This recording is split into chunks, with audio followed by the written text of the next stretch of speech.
High, আমি বনশ্রী চলে এলাম একটা পুরনো ভিডিও নিয়ে। লাস্ট ভিডিওতে আমি বলেছিলাম যে আমরা একটা অফবিটে স্টে করে তারপরের দিন দার্জিলিং যাব। তো এটা ছিল আমাদের অফবিট শিটং। এটা ছিল আমাদের হোমস্টে। হোমস্টের বারান্দা থেকে বাইরের দিকটা সত্যি খুবই অসাধারণ সুন্দর লাগছিল। আমরা যেদিন শিটংয়ে এসেছিলাম সেই দিন সূর্যটা ঠিক ওঠেনি, তাই পরিষ্কার করে পাহাড়টা বোঝা যাচ্ছে না, কুয়াশা ঘেরা চারিদিক ছিল। কিন্তু সামনের দিকটা তেমন বোঝা যাচ্ছিল না যে কুয়াশা আছে, কিন্তু পাহাড়ের দিকে তাকালে বোঝা যাচ্ছিল যে কুয়াশা আছে। আমরা পরপর দুটো রুমে নিয়েছিলাম। রুমটার ভিডিও করতে পারিনি, কিন্তু সত্যি রুমটা অনেক অসাধারণ ছিল, অনেকটা ভেতরে স্পেস ছিল। যাই হোক, খাওয়া দাওয়ার পরে আমরা বিকেলের দিকটা রেস্ট না নিয়েই বেরিয়ে পড়লাম আশেপাশে যাওয়ার উদ্দেশ্যে। এখানে আশেপাশে বলতে গেলে একটা দোকান নেই, একটা মানুষও নেই।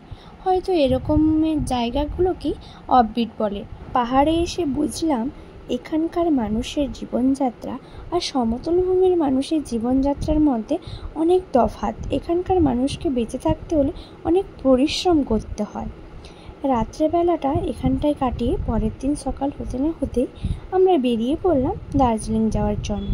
সমস্ত ব্যাগপত্র গুছিয়ে নিয়ে চললাম নিচে আমাদের ড্রাইভার দাদাটা এসে আমাদের জন্য ওয়েট করছিল। কিন্তু এই যে আমাদের এই জায়গাটাতে ছেড়ে একদম যেতে ইচ্ছে হচ্ছিল না। যেদিন আমরা আসি সেদিন একদমই রোদ উঠেছিল না, কিন্তু আজ দেখো আমরা চলে যাব। কি সুন্দর রোদ উঠেছে, পাহাড়ের গাটাকে কি সুন্দর লাগছে।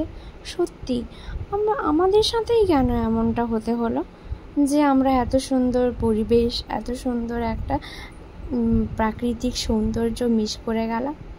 তাই মন খারাপটা নিয়েই তো যেতে হবে, কারণ আমাদের এখানে প্যাকেজ সিস্টেমেই এসেছিলাম, চাইলেও বেশি দিন থাকা যাবে না, কারণ ট্রেনের টিকিটটা করাই ছিল। তো সেই সব ভাবনা চিন্তা করেই আমরা চলে যাচ্ছিলাম নিচে। এখান থেকে ব্রেকফাস্টটা আমরা করেই বেরিয়েছিলাম, কারণ রাস্তায় কোথায় ব্রেকফাস্ট করব তার ঠিক ছিল না। ড্রাইভার দাদা আমাদেরকে বলে দিয়েছিল এখান থেকে বেরিয়ে আমরা দুটো জায়গায় ঘুরবো। তো সেই দুটো জায়গা দেখার পরে আমরা দার্জিলিং যাব। 4 জন এসে বসে গেলাম ফাইনালি গাড়িটার মধ্যে এসেও আমাদের 4 জনের মনোমালিন্য হয়ে গেল।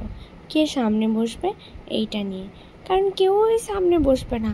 আমাকে ঠেলে সামনের দিকে পাঠিয়ে দিয়েছে, কারণ পিছনে বসলে নিজেদের মতন গল্প করবে আর আমি কিছু শুনতেই পাবো না। যাই হোক, কথা বলতে বলতে চলে এলাম আমাদের সেই ফার্স্ট ডেস্টিনেশন যোগীঘাট। এখানে দাঁড়িয়ে অনেককেই দেখেছি অনেক ভিডিও ফটো তুলতে, তাই আমিও ভিডিও ফটো তুলে নিচ্ছিলাম। আমাকে তুলে দিচ্ছিল শাহেদটা, আর ওরা দুজন নিচের দিকে নেমে গেছিল, কারণ ওরা তেমন ফটো ভিডিও তুলতে ভালোবাসে না। নিচে দিয়ে একটা সুন্দর পাহাড়ি ঝর্ণা বয়ে যাচ্ছিল। উপরে দাঁড়িয়ে কিছু ফটো ভিডিও বানিয়ে নিই, তারপরেই নিচে যাব। এই যে রং বেরঙের কাপড়ের টুকরোগুলো ঝুলিয়ে রেখেছে, এগুলোকে ঠিক কি বলে? যাই বলুক না কেন, দেখতে কিন্তু খুবই সুন্দর লাগে। ফাইনালি আমিও নিচে চলে এলাম। নিচে জলটা সত্যিই খুব সুন্দর। নিচে আসার পরে অনেকটাই গরম লাগছিল, সূর্যের আলোটা স্পষ্ট উঠে পড়েছে মাথার উপরে। ওপর থেকে নিচে নামার সময় অনেক প্রবলেম হচ্ছিল, কারণ সামনেই অনেক পাথরের বড় বড় ঢিপি রাখা ছিল, যেটা পার করিয়ে আসতে অনেক প্রবলেম হচ্ছিল। কিন্তু আমরা তো জলটার কাছে যাব। এখানকার মানুষের জলের সমস্যাও প্রচুর, কারণ এখানে এসে দেখছি কোনো বাথরুমে তেমনভাবে জল থাকছে না, বিশেষ করে পাবলিক টয়লেটগুলোতে অনেক প্রবলেম। জলটাতে হাত দেওয়ার পরে বুঝতে পারলাম জলটা ঠিক কতটা পরিমাণে ঠান্ডা ছিল। ঠান্ডা থাকুক, কিন্তু জলটা অনেক পরিষ্কার ছিল। নিচে থাকা যত নুড়ি বালি সব স্পষ্টভাবে বোঝা ছিল। ওখান থেকে উঠে এসে সোয়েটারটা খুলে নিলাম ফার্স্ট, কারণ প্রচুর গরম লাগছিল। এবারই আমরা টেস্ট করতে যাব ওই যে দূরের দোকানটাতে দেখা যাচ্ছে, ওখানটাতে ফুচকা আর মোমো পাওয়া যাচ্ছে। ফুচকা আর মোমোটা একটু টেস্ট করব, বিশেষ করে পাহাড়ি ফুচকা কেমন হয় সেইটা দেখব। ওখান থেকে ঘুরে এসে এখানে আমরা এলাম সেকেন্ড ডেস্টিনেশনে। যেখানে রবীন্দ্রনাথ ঠাকুর মাঝে মাঝেই আসতেন মৈত্রী দেবীর ইনভিটেশনে। ওইখানে আরও অনেক অনেক গাছও ছিল। সেই অনেক গাছগুলোর মধ্যে একটা সিনকোনা গাছও ছিল। সিনকোনা গাছ থেকে কুইনাইন নামক এক প্রকারের ওষুধ তৈরি হয়, যেটা আমাদের ম্যালেরিয়া নামক জ্বরটাকে সারাতে সাহায্য করে। সেই জায়গাতে এখন এই ওষুধ তৈরি করা হয় না, কিন্তু ওর কোম্পানি এখনও আছে।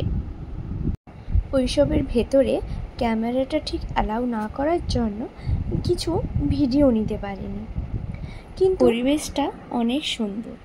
সামনে অনেক ফুল গাছও ছিল। তাছাড়া সামনে বেরোলেই পাহাড়, পাহাড়ের ভেতরে ভেতরে বাড়ি, ওইসব কত কি দেখা যেত। বলতে বলতে আমরাও দার্জিলিংয়ের ঠিক উপরের দিকে উঠে এসেছি। ড্রাইভার দাদা আমাদেরকে বলল সামনেই আমাদের হোটেল। আমরা বুঝতে পারছিলাম না উপরের দিকে উঠছি নাকি নিচের দিকে নামছি, কিন্তু দাদা বলল যে আমরা উপরের দিকেই উঠছি। উপরের দিকে যত উঠছি আমাদের যেন তত ঠান্ডা বাড়তেই আছে। এটা তাপমাত্রা কমের কারণেই হচ্ছে। আবার দেখো চারিদিকটা কেমন কুয়াশা ঢেকে গেছে, যেন মনে হচ্ছে এই বুঝি বৃষ্টি নামবে। ড্রাইভার দাদা আমাদেরকে বলল তোমাদের আজ আর কোথাও যাওয়ার নেই, এবারে হোটেলে গিয়ে তোমরা খাওয়া দাওয়া করে বিশ্রাম নিয়ে পরের দিন আবার বেরোবো। এটা ছিল আমাদের হোটেল। সামনে দিয়ে অনেক পরিমাণে বৈদ্যুতিক তার চলে গেছে, তাই স্পষ্টভাবে কিছু দেখাই যাচ্ছিল না। হোটেলের ভেতরে এন্ট্রি নিতেই সামনে রিসেপশন, আর আমরা ভেবেই নিয়েছিলাম উপরে যেহেতু রুম নেওয়া হয়েছে তো আমরা নিচ থেকে খেয়েই উপরে চলে যাব। তাই গরম গরম ভাত, সাথে একটা সবজি, পাঁপড়, ডাল দিয়ে আমাদের লাঞ্চটা শেষ করলাম।